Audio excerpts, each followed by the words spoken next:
Welcome to Smart Franchising with FranSmart. I'm Dan Rowe, and I've masterminded the ascent of local favorites to global dominators. This isn't your usual get-to-know-you chat. We're diving deep. We're revealing the raw truths about franchise wealth building. With over 30 years in the trenches, I'm spilling it all. If you have an appetite for unfiltered tales and the hidden blueprints of franchise prosperity, buckle up. We're diving in. All right, welcome back to Smart Franchising with FranSmart. And today's podcast is with Mike Hamra. We're talking about generational wealth in franchising, multi-generational wealth, actually. Since 1975, your family's been Wendy's franchisees, right? That's correct. Yeah, you were the 11th franchise group, so there's one scored for the emerging brands. And did I see also, did Bob Hope go to one of your openings? Your family's opening? Bob Hope attended. So Bob Hope was in town. I think it was 1977. Was in town for a show, and my dad invited him to attend the grand opening of one of our stores. We had less than 5 stores at the time. He showed up and stayed the entire time. It was great. Wow. But it just goes to show, you don't ask, you don't get. And you asked and you got Bob Hope. That's pretty freaking cool. But you guys have 200 franchises across Wendy's, Panera, Noodles. So congrats on 200. Like, that's rare air to be in 200 locations. But you guys are definitely a famous franchise family. Everybody wanted a Hamra as a franchisee. I remember reaching out to your dad back when I was growing Qdoba. Then again with Five Guys, but you guys had the Wendy's conflict. But no, you guys are an impressive family. So I really appreciate you joining this. And so, you're the next generation, and I'm excited to talk to you. So can you share, for anyone that doesn't know, the Hamra franchise family story? Sure. So our family story really dates back to a barbecue place in Fulton, Kentucky. My dad's uncles, they were brothers, started a barbecue place along with a liquor store next door. It's still there today. It still exists. It's under ownership from one of the guys that used to be a kid that used to visit it when he was a kid, but he owns it. My dad, probably 5 years ago, my dad's passed since just this past year, but we went back down there and had an awesome meal with the guy that owns it today. But out of that, his family was raised in Steele, Missouri, the Boot Hill, Missouri, and his brother and one of his cousins became franchisees in the Wendy's system. His brother was in Little Rock and his cousin was in Kansas City. And less than 2 years later, my dad became a franchisee in Southwest Missouri. Wow. But I mean, that's amazing. And now 200 units. So like anyone doing the math, 200 units of Panera, Wendy's, Noodles, like that's serious business. Like that's serious wealth and franchising. And so, maybe, I got a lot of things I want to talk to you about, but like, how is it running a family business? Is it different families, or is it all your family with different siblings, or how does that work? Yeah. So a lot of people have a misconception about family-owned businesses. Family-owned businesses represent almost 60% of the GDP in this country today. They are the lifeblood of our economy. And there's a lot of people that are in the restaurant business that are family-owned businesses that pass the business from one generation to the next. They have a lot of phenomenal attributes, first to hire, last to fire. Their employees are happier. They contribute more back to their community than non-family businesses do. And they're successful. They're able to sustain themselves over multiple generations, which is really, really cool, which is one of the reasons I love the business. It wasn't something that I understood before I got into the business, but actually when I joined the business and we became a family-owned business, I really started to study and understand what it meant to be a legacy business and also being able to pass the business from one generation to the next. And it's a place where people have their careers and they stay here longer in a family-owned business because of the support they get inside the culture of a family-owned business. So we're in second generation, and the way that we're set up as probably some families, I'm the only member of my siblings that actually works in the business. I have 2 other siblings that worked in the business a long time ago. but they no longer work in the business, but they're still shareholders in the business. We do have a third generation that's working in the business today. And I even have my kids I have two kids that have also worked in the business. One's in college and one's in high school. In my high school, my son still works in the business. He comes here after school every day. And actually, he's been an incredible contribution to the business and how he's supporting us and bringing a perspective of his generation to our business, which I just love. Nice. And so that's really potentially cool. The third gen, right? Could be. I'm keeping my fingers crossed. We'll see. But for those that, you think it's a simple thing, but you've got siblings that own shares that aren't in the business, is like that stuff doesn't just stay smooth without trying, right? Like you have to have some sort of a structure and clear roles and responsibilities. And otherwise money does weird things to people. How do you guys sort of keep that clean? So the value of a family-owned business is family harmony. That's one of the attributes about having a family-owned business is because we're in communities and we give back to the community, we are part of that community. And it's the business that drives all that ability to be able to contribute back to the community. And our family's very proud of that. My siblings are very proud of that. They love that. We're probably a little different than most families. Each of us have earned our own kind of careers outside of the family business. I happened to join it 23 years ago, but I had my own career before that. And I don't necessarily, today, this is my job. This is what I do. This is where my income comes to me today. But none of my siblings, myself included, rely on the business to generate, what we have. Other than myself, I get a salary here, but we don't. It's not like everybody became wealthy. The money goes back into the business to support the business. That's how we continue to grow.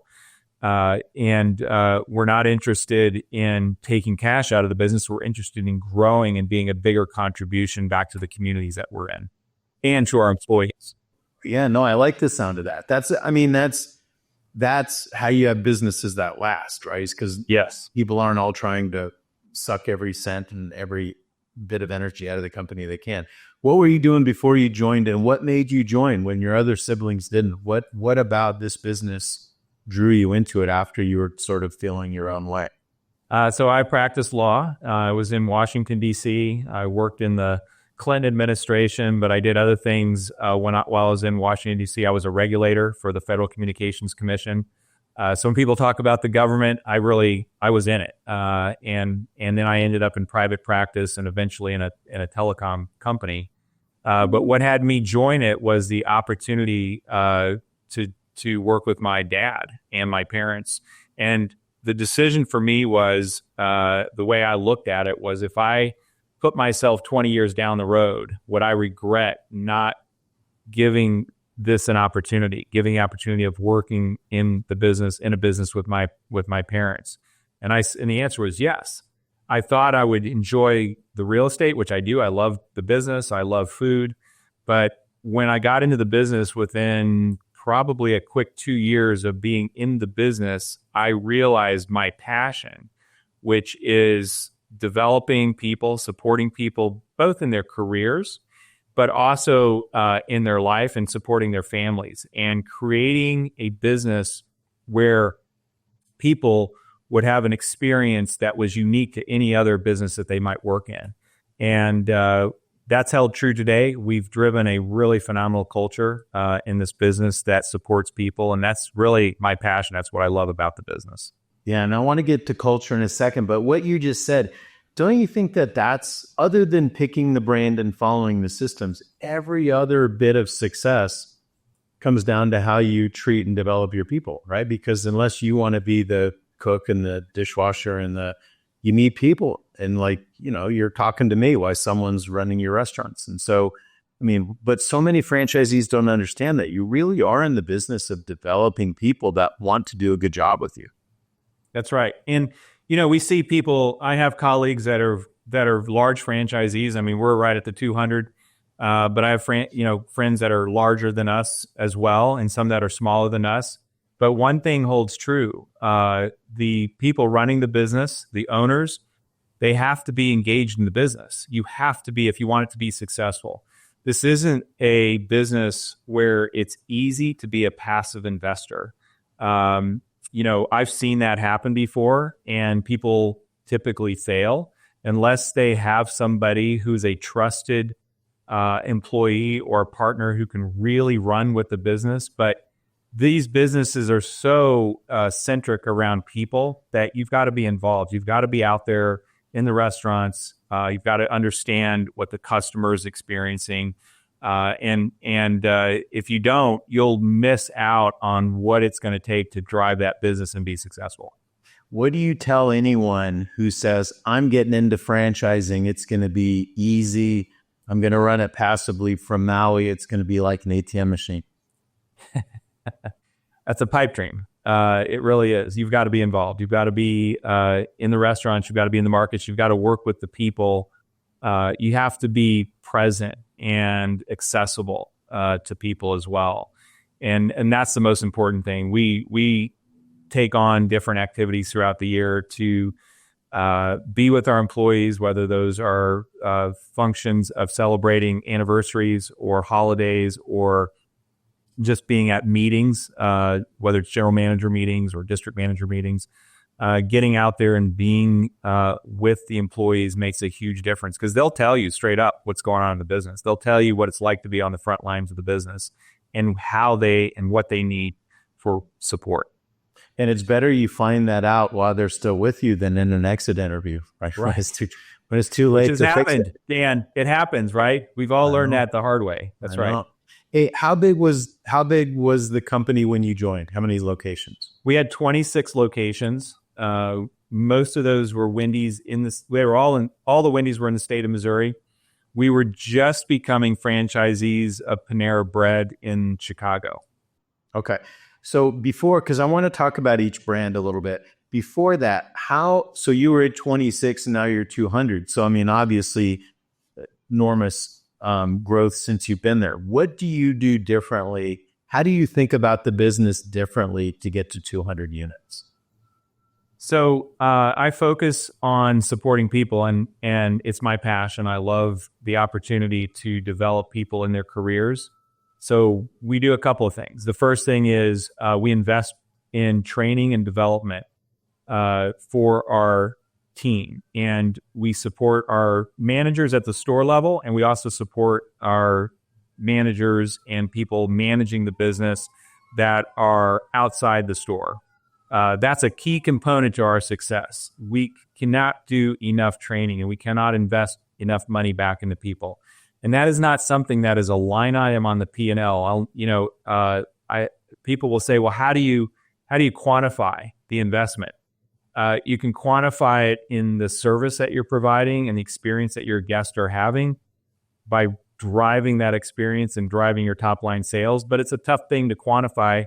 You can quantify a little bit around your turnover. We have a much lower turnover than most of my peers do, and we retain people longer. The other component that we really lean into is the culture of the business. So we've always been big contributors back to the community, but back in 2011, we started an employee assistance fund that supports employees in time of need. And that does a variety of things from helping people with extended medical to transitional housing to supporting them when their home might burn down or they may have a loss of transportation. But we do more than that. We support people in home ownership. We support people in daycare, which is something that we're still trying to get out there even more because we're decentralized. So it's really hard to support a team across 11 states in daycare. And we also support people in going back to school. And we pay our student employees in high school and college to do their homework in our stores. That really drives a very different kind of culture inside our organization that you don't see across the industry. You pay an employee an hour, you sort of essentially give him an hour on the clock to do his homework. Correct. Yeah. And you can't quantify it. but you're 200 units, right? And so are your 200 units because you do stuff like that, because you have good people. So, when you were a second ago, when you were talking about you essentially overtrain, in the last 2 days, I've had both a franchisee and one of my franchisor brands both talk about training less. Training less? Training less. They're like, well, it says that the franchisee's like, well, I can't go for this long. And I'm like, can I go do some of it? I'm pretty smart. I'm like, you shouldn't buy a franchise. Like, what are you talking about? And then ironically, the franchisor is like, we don't really want to commit to that many days. We'll give it to them if we think we need it, but we don't want to commit. I'm like, what's wrong with you? Like, you got to train. That's right. You have to train. And you got to retrain, and you got to train knowing that you have to staff your business knowing that there's even going to be a lot of turnover. So, I mean, you can't even just train the minimum. You got to train on. But training sounds like it's pervasive for you guys. So I hope people learn from that. It's a common thread in our organization today. We had to build that. We had to really lean into that. And there were tough conversations around what that looked like on the P&L. It is a cost, but it comes back to you. And it is hard to sit down with financial people and justify what that looks like on a P&L. But you can see it quantified in other areas of the business. And that to me is where I know the return on the investment exists. Yeah. Yeah. I mean, how many people do you know that miss in their labor cost, turnover cost? Like the hidden cost of turnover hardly ever shows up as a line item in the P&L. People are just so unaware of the consequence of high turnover. When you mentioned culture, some franchisees, including you guys, you're not only franchisees of Wendy's and Panera, but you even have your own website. So you have your own website, you have your own company. Explain how while you're also franchisees, you're still Hamra. Yeah, so we're in an agreement with our franchisor partners, Wendy's and Panera, and we're committed to the standard systems and policies of those organizations, meaning how we operate the business inside the stores.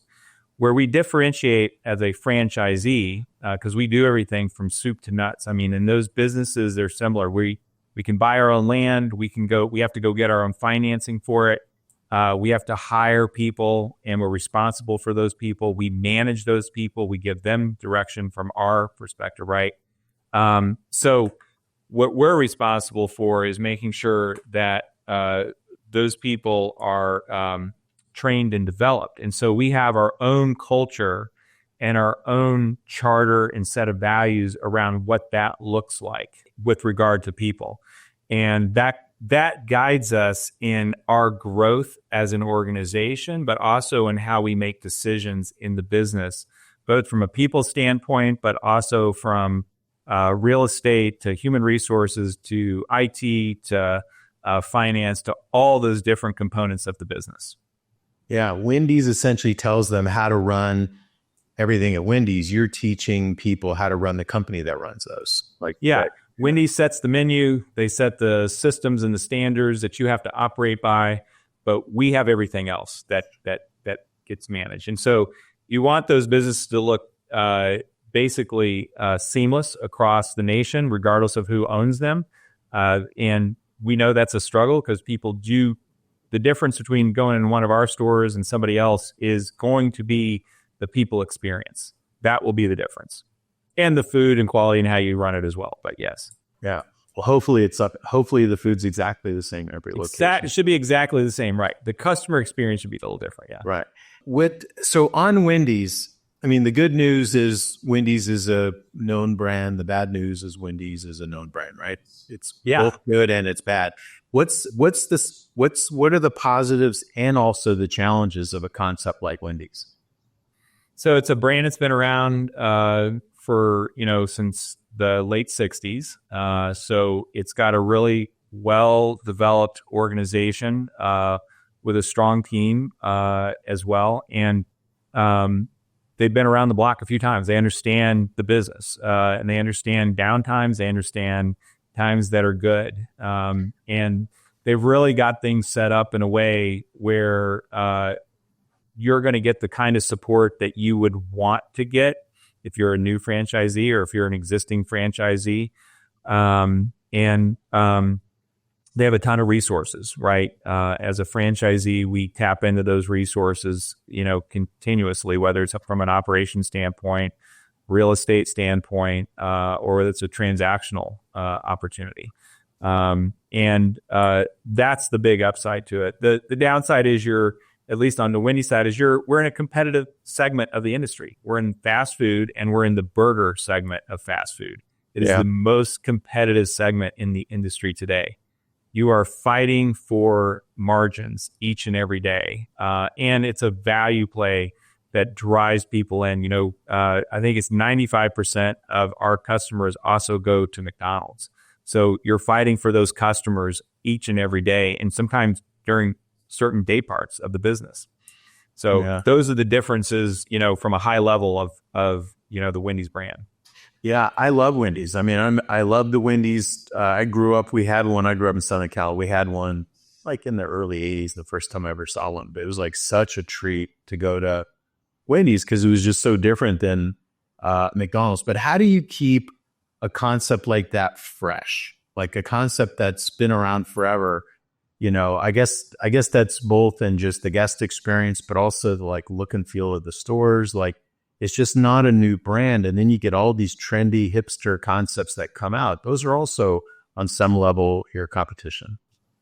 Yeah, it's fun because Wendy's is consistently a high premium, burger concept inside the segment, right? And people know us. That's our reputation, is when your customer shows up, they know that the product they're getting is better than any other burger, concept inside the fast food industry. They know that.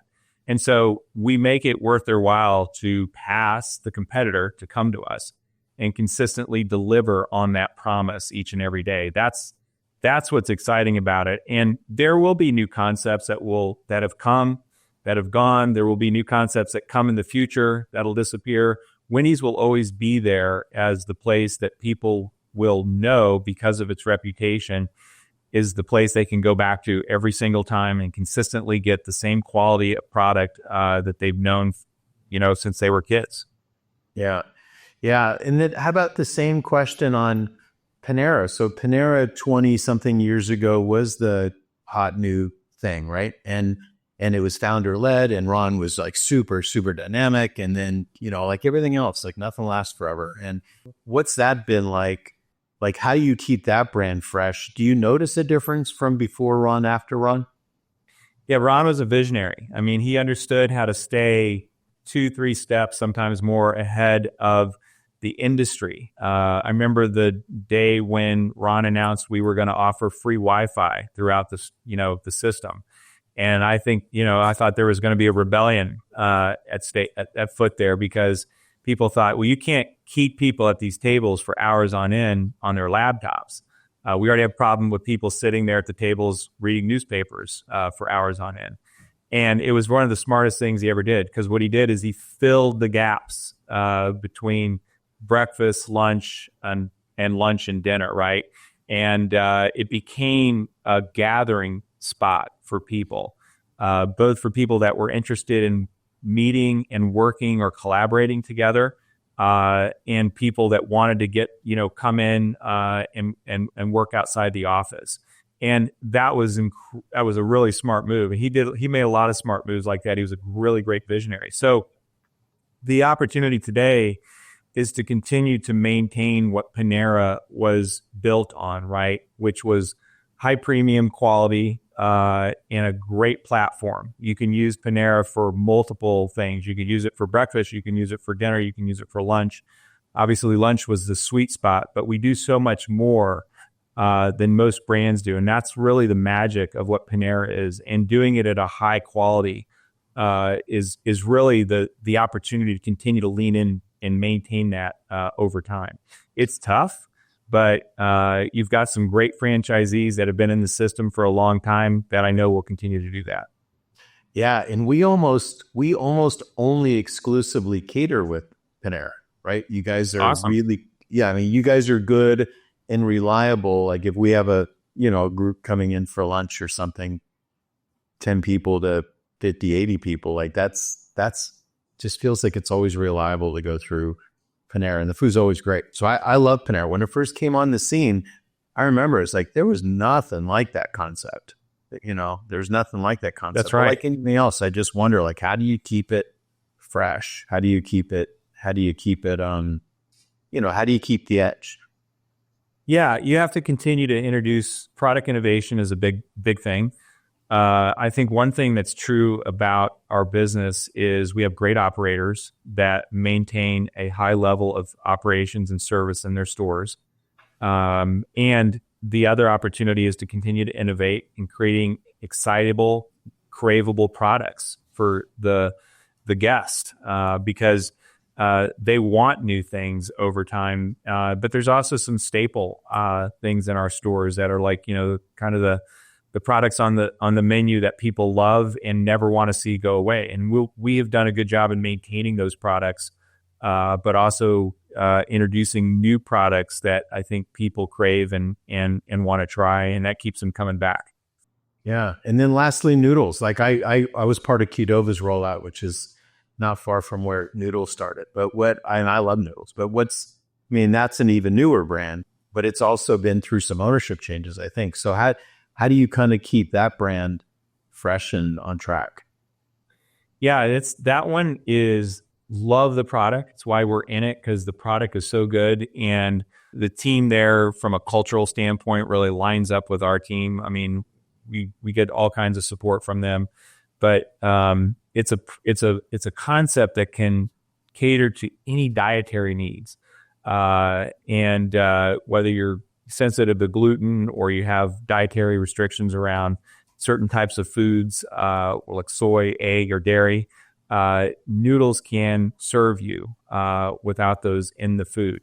And that's what's good. And it's craveable food. It's food that you want.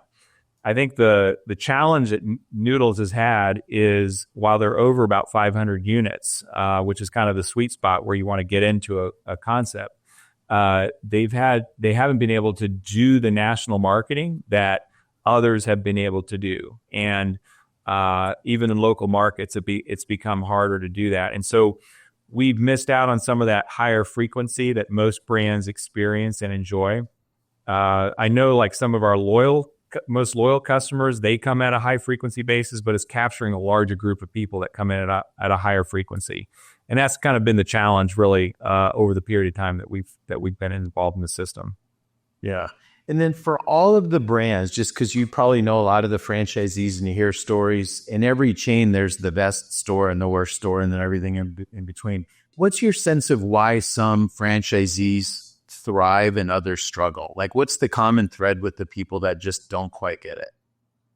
Well, you have to be a really strong leader, but you also have to manage. There's a difference between being a leader and somebody who's going to manage your business. And managing your business is really creating a structure that things flow into the restaurant and get managed. Meaning, like, you are, if your initiative is around keeping your restaurants clean, that is something you can't just have a phone call and say, good luck, make sure your restaurants are clean.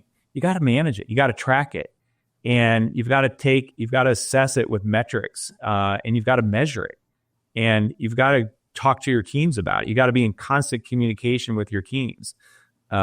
This isn't a data entry that you put in and it happens. You got to be on conference calls and in meetings with your team to do this. This is why so many people that get into the industry realize, oh my God, this is a struggle. This is not what I expected. But that is what the restaurant industry is. That's why I have a job today, because that's what it takes to run a successful restaurant business. Is you've got to be engaged and you've got to be taking on those things to make sure that they're executed properly. Yeah, and then the same thing, like when you say clean restaurants, like clean is a relative term, right? Like, yeah. Clean to you is different than me. Different is, like, I've got some friends that don't think their cars or houses are dirty, and to me they are. And so you have to have at least a baseline to measure against. And same with, like, speed of service. Okay, I'm going to we need faster speed of service. Like, what does that mean? How are we going to measure it?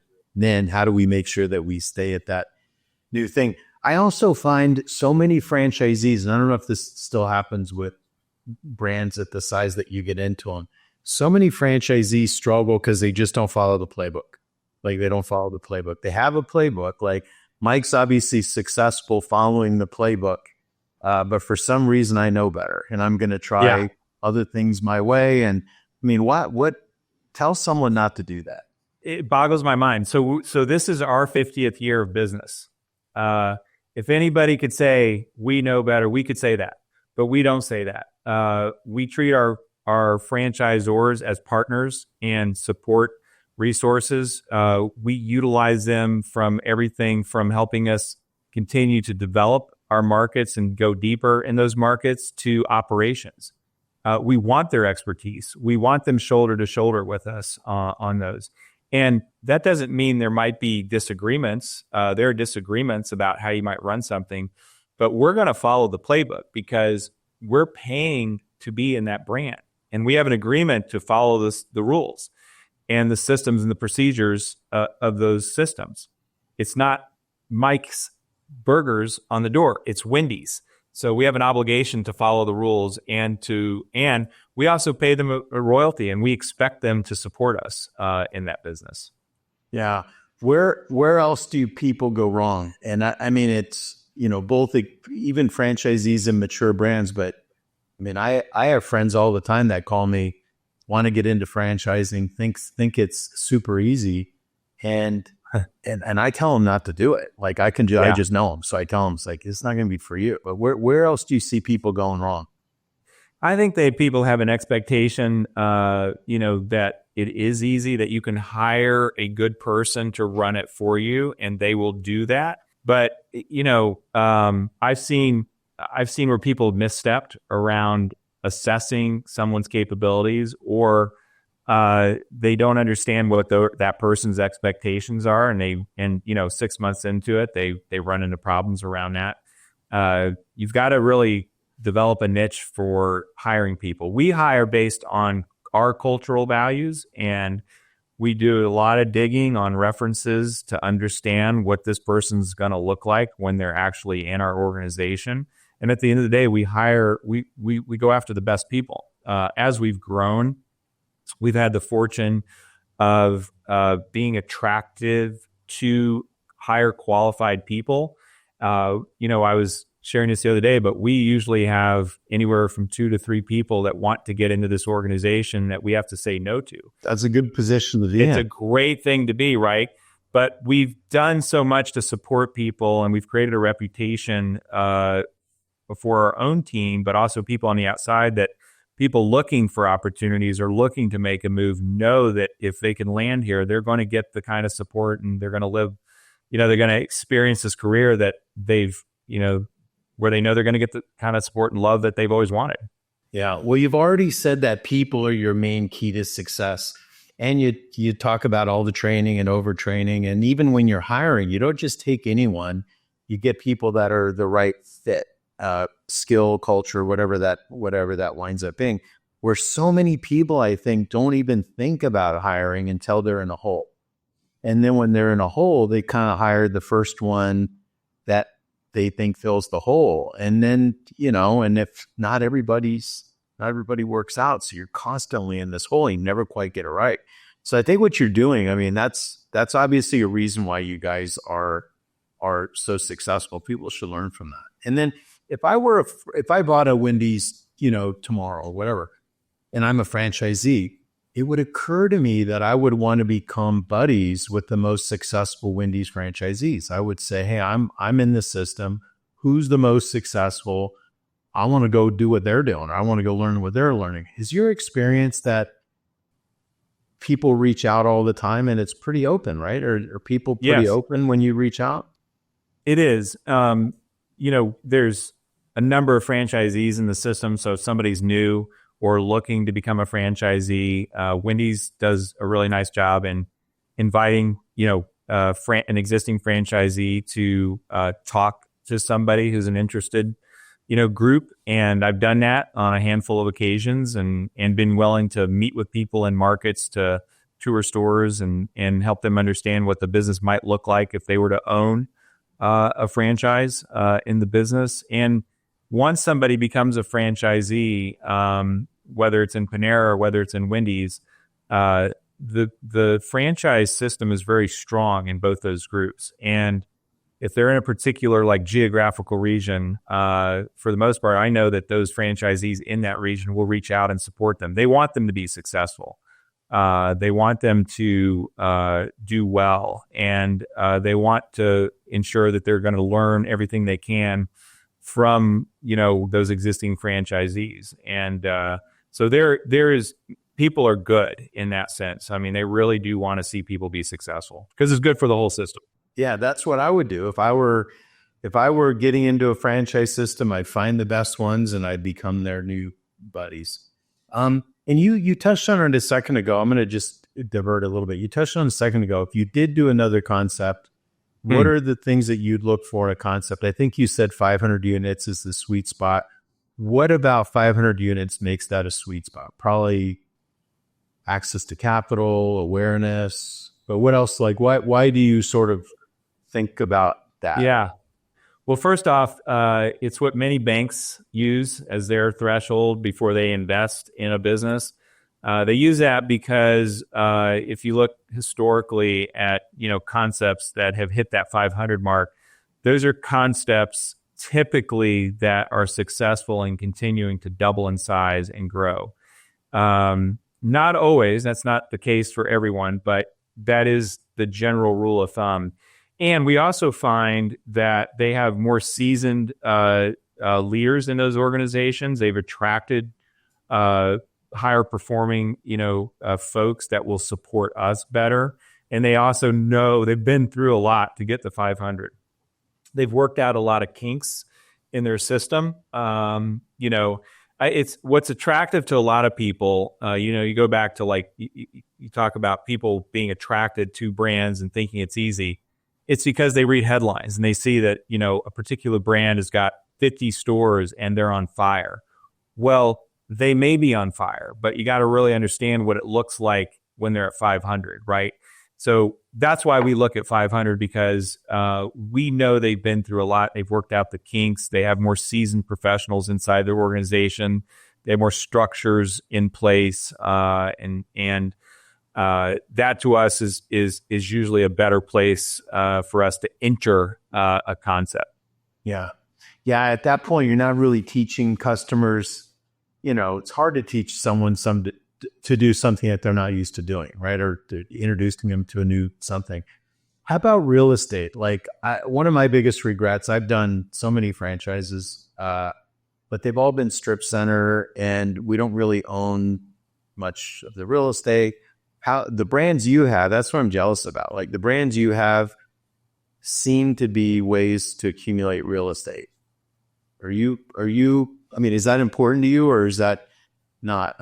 Usually the difference between rent and a mortgage is just the down payment. And yes. So, but are you guys just sort of trying to accumulate real estate with these franchises or is that not really consideration?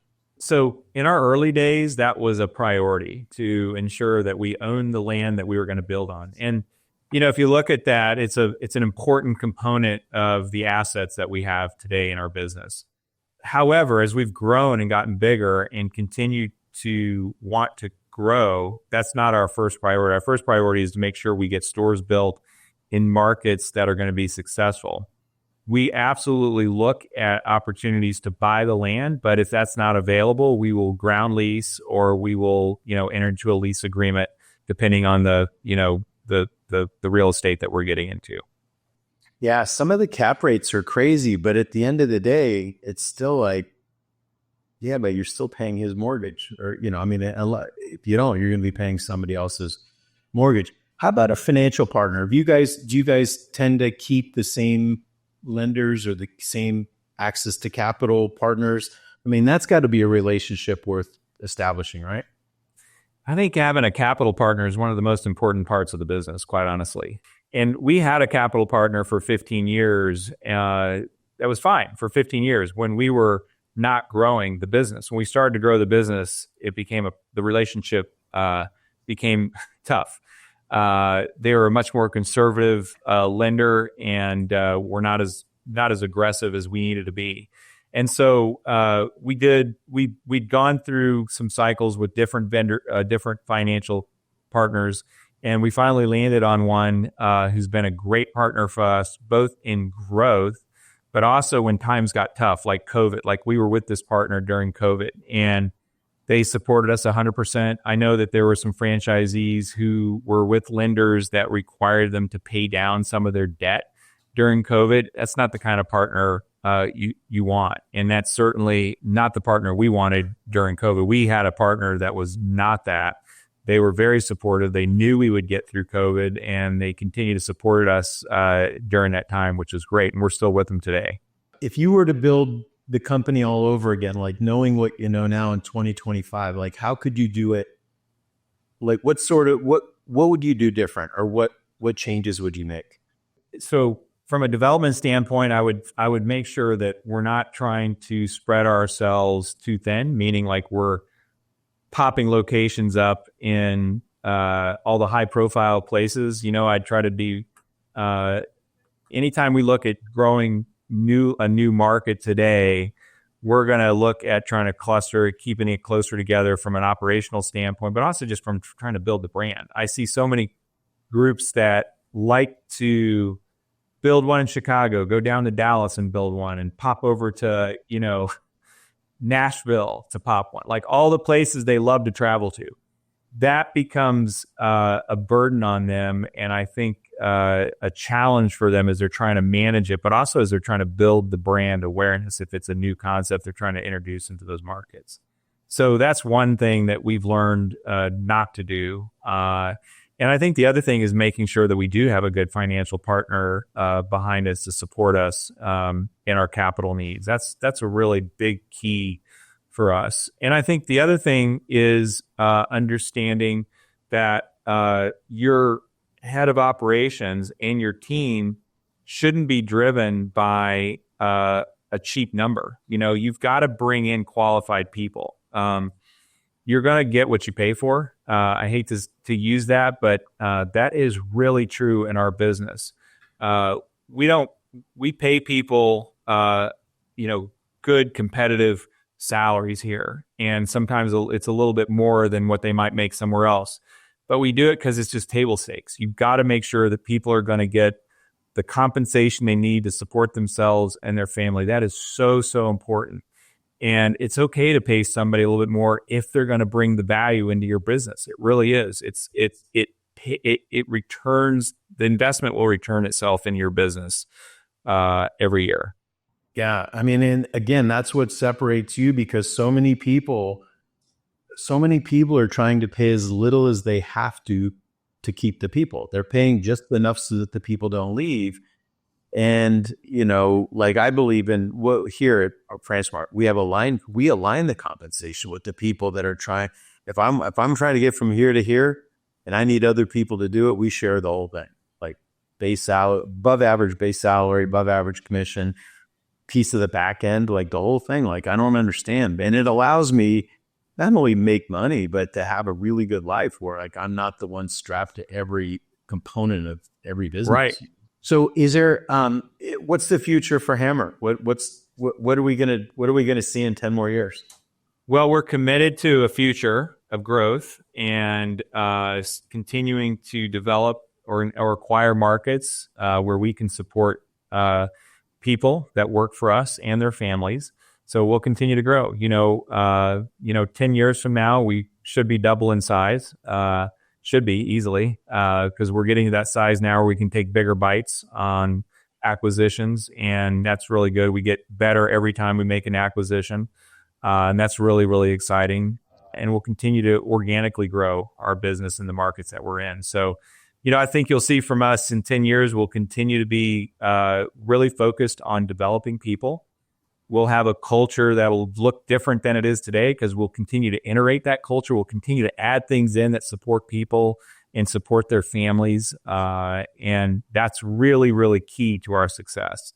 I can't emphasize that enough. I know so many people look at it like it's a number on the P&L, but it should never be a number on the P&L. Investing in people always returns value. Yeah. No kidding. And I know you're not, we didn't even talk about this, you guys selling the company, but the idea that you're building an asset that's valuable. Like when you're doing what you're doing, you're building a really, really valuable enterprise. And yeah, it's not a P&L thing, but it's sort of the reason why you're so successful. Is there any doubt that you have that someone could be successful in 2025? Like you're going to double. So you obviously see the future is strong, but is there any reason that tells you that now's not as good a time as any to keep building a fortune in this business? Well, it's gotten harder to make, to flow cash down to your bottom line. There's no question about that.